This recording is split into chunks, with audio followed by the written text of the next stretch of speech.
जय हिंद, नमस्कार दोस्तों। मैं निरंजन स्वागत करता हूं आपके अपने यूट्यूब चैनल में। दोस्त, आज के जो क्वेश्चन रहने वाले हैं सुप्रीम कोर्ट से संबंधित कुछ महत्वपूर्ण अनुच्छेद जो कि हर एग्जाम में पूछे जाते हैं और आपको इनको नोट करते चलना है। और हमारे चैनल पे नए हैं तो चैनल को लाइक और सब्सक्राइब जरूर करिएगा। संपूर्ण इसके आर्टिकल होने वाले हैं सुप्रीम कोर्ट से जितने भी आर्टिकल आते हैं। क्वेश्चन क्या कहता है आपसे? पहला कि जो अनुच्छेद 124 है यह किसकी बात करता है? तो आपको बता देना है सर्वोच्च न्यायालय की स्थापना और संविधान की बात करता है अनुच्छेद 124 सर्वोच्च न्यायालय की स्थापना और संविधान के बारे में। जो अनुच्छेद अगला क्या कहता है? अनुच्छेद 125 125 है, यह जजों का वेतन भत्ते आदि के बारे में बात करता है। जजों का वेतन कितना और कैसे होना चाहिए इसके बारे में 125 अनुच्छेद बताता है। अगला क्वेश्चन कहता है कि आपसे कि अगला कि अनुच्छेद 126 का जो संबंध है दोस्त, यह हो जाएगा कार्यवाहक मुख्य न्यायाधीश की नियुक्ति। तो दोस्त, जब कोई मुख्य न्यायाधीश अपने पद पर ना हो तो कार्यवाहक मुख्य न्यायाधीश की नियुक्ति कैसे की जाएगी, अनुच्छेद 126 इसके बारे में बताता है। अब दोस्त अगला है अनुच्छेद 127 जो कि तदर्थ न्यायाधीश की नियुक्ति तुरंत यानी कि जस्ट न्यायाधीशों की नियुक्ति की जाएगी, इसके बारे में यह अनुच्छेद 127 कहता है। अनुच्छेद 127 दोस्त बता चुका हूँ। अब दोस्त अगला है जो कि अनुच्छेद 128 क्या कहता है कि अनुच्छेद 128 कहता है कि सर्वोच्च न्यायालय की बैठकों में सेवानिवृत्त न्यायाधीशों की उपस्थिति यानी कि जो सेवा में नहीं है उनकी उपस्थिति होती है सर्वोच्च न्यायालय में, याद रखना। क्वेश्चन अगला कहता है आपसे कि अनुच्छेद जो 129 है 129 इसका जो संबंध है सर्वोच्च न्यायालय रिकॉर्ड की अदालत हो, सर्वोच्च न्यायालय रिकॉर्ड की अदालत हो, अनुच्छेद 129 कहता है। अगला कहता है अनुच्छेद 130 सुप्रीम कोर्ट की सीट कितनी होनी चाहिए इसके बारे में आपको बता देना है। अनुच्छेद 130 यह बताता है। नेक्स्ट क्वेश्चन अगला पेज है कि दोस्त जो अनुच्छेद 131 है यह क्या कहता है कि सर्वोच्च न्यायालय का मूल क्षेत्राधिकार यानी कि जो सर्वोच्च न्यायालय के अंतर्गत कौन से क्षेत्राधिकार आते हैं। अगला कहता है अनुच्छेद 131 ए, तो इसके बारे में केंद्रीय कानून की संवैधानिक वैधता यानी कि निरस्त के रूप में सवालों के संबंध में सर्वोच्च न्यायालय का विशेष अधिकार क्षेत्र होगा। तो दोस्त केंद्रीय कानून की संवैधानिक यानी कि वो निरस्त कर दिए जाते हैं तब करता है सर्वोच्च न्यायालय विशेष क्षेत्र अधिकार उसको प्राप्त होते हैं। अनुच्छेद 132 है कि कुछ मामलों में उच्च न्यायालयों से अपील में सर्वोच्च न्यायालय का अपीलीय क्षेत्राधिकार यानी कि जो उच्च न्यायालय में अपील दी जाती है उसके बाद जो सर्वोच्च न्यायालय का अपीलीय यानी कि उसका क्षेत्राधिकार आता है, इसके बारे में कहता है। अगला कहता है अनुच्छेद 133 है सिविल मामलों के संबंध में उच्च न्यायालयों से अपील में सर्वोच्च न्यायालय का अपीलीय क्षेत्राधिकार। ये दोस्त 3233 लगभग सेम है। तो जो सिविल के संबंध में उच्च न्यायालयों की अपील और दोस्त सर्वोच्च न्यायालय के अपीलीय क्षेत्राधिकार इसमें शामिल हैं।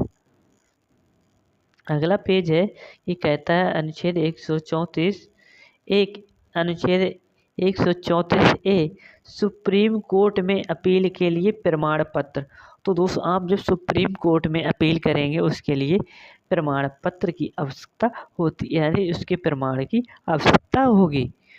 क्वेश्चन अगला है अनुच्छेद 135 कि सर्वोच्च न्यायालय द्वारा मौजूदा कानून के तहत संघीय कानून के क्षेत्राधिकार और शक्तियां होंगी उसके पास सर्वोच्च न्यायालय के। अगला कहता है अनुच्छेद 136 कि सर्वोच्च न्यायालय द्वारा अपील कराने के लिए विशेष अवकाश होंगे। तो दोस्त सर्वोच्च न्यायालय द्वारा अपील कराने के लिए विशेष अवकाश यानी कि छुट्टियां होंगी, अनुच्छेद 136 कहता है। अनुच्छेद 137 क्या कहता है कि सर्वोच्च न्यायालय द्वारा निर्णयों या आदेशों की समीक्षा। तो दोस्त सर्वोच्च न्यायालय जो निर्णय लेगा उसकी समीक्षा आपको आदेश का पालन यानी कि कानून का पालन करना पड़ेगा। अनुच्छेद 138 कहता है आपसे कि अनुच्छेद 138 है ये सर्वोच्च न्यायालय के अधिकार क्षेत्र में वृद्धि के बारे में बताता है। और दोस्त क्वेश्चन पूछता है आपसे कि आर्टिकल कहाँ से लेकर कहाँ तक संविधान में सुप्रीम कोर्ट की बात की गई है। ठीक है, तो मैं बता दूंगा आपको कि अनुच्छेद 139 का जो संबंध है, कुछ रिट्स जारी करने के लिए supreme court power offer convention, तो दो रिट्स जारी करता है सुप्रीम कोर्ट। यह अगला क्वेश्चन है अनुच्छेद 139 से कहता है कुछ मामलों का स्थानांतरण। तो दोस्त कुछ मामले जो ऐसे हैं सुप्रीम कोर्ट उसका स्थानांतरण यानी कि एक जगह से दूसरी जगह कर सकता है। कि अनुच्छेद 140 कहता है सर्वोच्च न्यायालय की सहायक शक्तियां। तो दोस्त सर्वोच्च न्यायालय की सहायक शक्तियों के बारे में अनुच्छेद 140 कहता है। अगला है कि अनुच्छेद 141 जो है ये किससे संबंधित है, सुप्रीम कोर्ट द्वारा घोषित कानून सभी अदालतों पर बाध्यकारी है। तो दोस्त सुप्रीम कोर्ट घोषित कानून सभी अदालतों पर बाध्यकारी हो जाएगी। क्वेश्चन है अनुच्छेद 142 सुप्रीम कोर्ट के आदेशों और आदेशों की परिवर्तन और खोज आदि के आदेश उसके बारे में कहता है अनुच्छेद 142। क्वेश्चन है 143 सुप्रीम कोर्ट से परामर्श करने की राष्ट्रपति की शक्ति। तो दोस्त आपसे क्वेश्चन पूछेगा कि किस आर्टिकल के तहत सुप्रीम कोर्ट से राष्ट्रपति परामर्श शक्ति कर सकता है। तो अनुच्छेद 143 होगा, 143 होगा। आपको ये तो याद ही होगा 143। ठीक है दोस्त, क्वेश्चन कहता है आपसे कि अनुच्छेद 144 का जो है सुप्रीम कोर्ट की सहायता में कार्य करने के लिए नागरिक और न्यायिक अधिकारी। तो दोस्त सुप्रीम जो कोर्ट है इसकी सहायता में नागरिक का भी अधिकार है, इसके बारे में आपको बताता है ये अनुच्छेद 144। 144 ये कहता है आपसे कि अनुच्छेद 144 एक कानूनों की संवैधानिक वैधता से संबंधित सवालों के निपटान के लिए विशेष प्रावधान होंगे। अनुच्छेद 144 ये कहता है।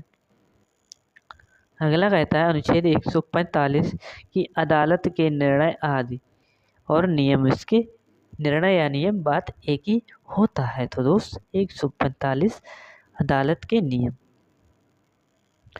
अनुच्छेद 145 क्षमा चाहूँगा 146 की अधिकारी और नौकर सर्वोच्च न्यायालय का खर्च, नौकर और उसके सर्वोच्च न्यायालय का खर्च होता है जो उसमें अधिकारी है उसके बारे में बताता है ये अनुच्छेद 146। अनुच्छेद 147 कहता है कि सुप्रीम कोर्ट की व्याख्या की गई है 147 में। आई होप आपको सेशन पसंद आया हो तो सेशन को लाइक और शेयर जरूर करिएगा। मिलते हैं अगली क्लास में, तब तक के लिए जय हिंद जय भारत।